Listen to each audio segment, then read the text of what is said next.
So for this assignment, you want to add a layer that is existing on another website to your map. So you've started your map. You're going to go Add, Search for Layers, and it will default to My Content. You want to search in ArcGIS Online, and you're going to type in World Bank Age and Population. And when you do that, you should get this layer called World Bank Age and Population. You're going to click that layer and add it to your map.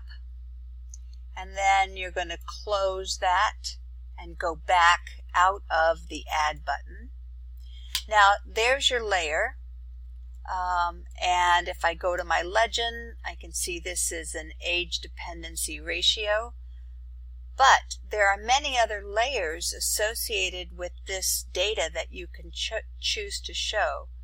So I'm going to open up this arrow, and maybe I want to look at the annual birth rate, so number of births per 1,000 people of the population. So maybe that's what I want to show on my map. And I'm going to go back to my legend, and so this shows me that there are 45 to 103 births per 1,000 of the population. We'll talk more about that in next week when we talk about population. So that's one layer. Now it'd be nice to have information about what these countries are. I mean, I can click here and it will give me the information, but I'm going to add a boundary layer. So I'm going to search for layers again, and this time I'm going to type in, let's see what I get, and what I'm looking for is this one, boundaries and places. So I'm going to go ahead and add that to my map, close that, go back to my layers, and so that gives me my titles on my map.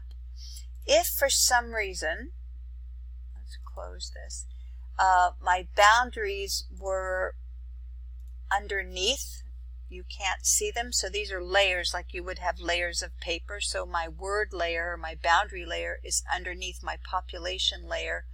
Often you can click these little blue dots and choose Move Up and put that above. If I don't like that layer and I want to find another layer, I can click this and just remove that layer. So there's a lot of things that you can do with that. So once you have that on your map, then you're going to save this, and you're going to share public, and then you'll proceed to the next part, which is making your story map or editing your story map.